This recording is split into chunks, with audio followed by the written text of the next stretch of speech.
The Republic of Being and Nothingness.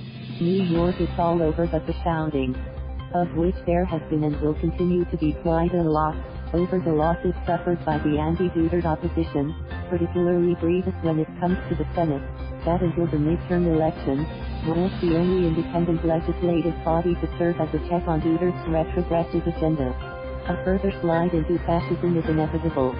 The massive spending by the administration on electioneering, and the Commission on Elections making a mockery of the party list system by allowing traditional politicians and their sleek campaign machinery to form organizations that supposedly represent minorities and other marginalized groups.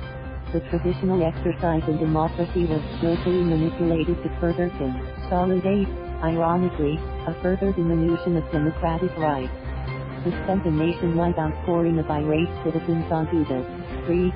Dutertismo is now more firmly entrenched. The floor will continue to inherit the earth, all 6 feet of it. The economy will remain stagnant, more people will seek a better life abroad, and the Republic will continue its slide towards being a vassal state of Imperial China.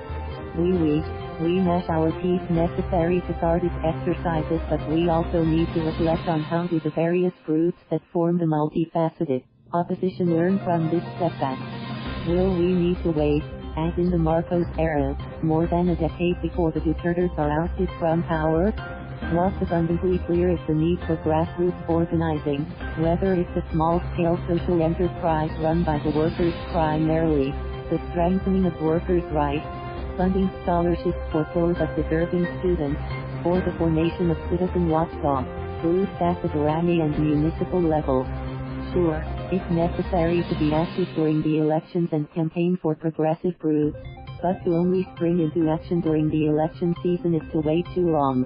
Organizing continuously is time-consuming, it is often tedious, but necessary. For the seeds of change to set down roots, flourish, flower, and bear fruit, the ground must be made ready. It must also be pointed out that the silence from the forces that could have acted as counterweights to the powers that be was deafening. The institutional Catholic Church and its titular head, Cardinal Luis Hagel, have been missing in action.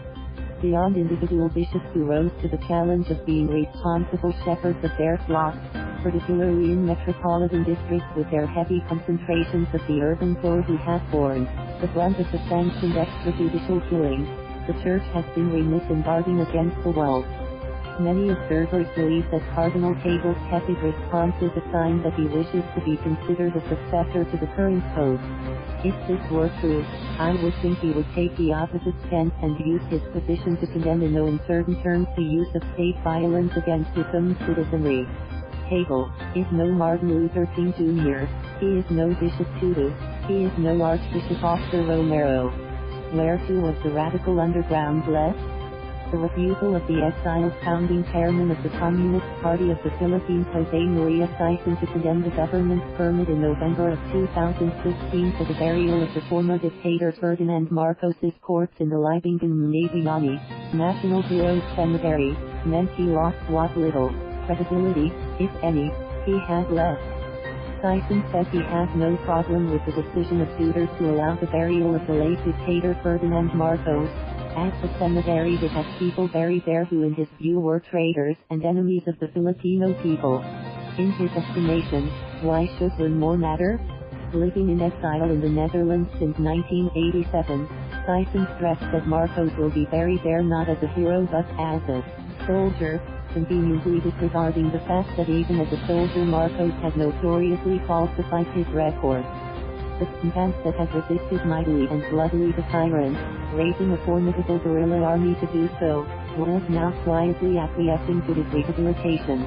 Not coincidentally, this was at a time when the armed left and the government were once again engaged in interminable peace talks, that no one believes will ever result in any meaningful result. Sison behaved not as a man of principle but as an opportunist, having more in common with those he inveighed against.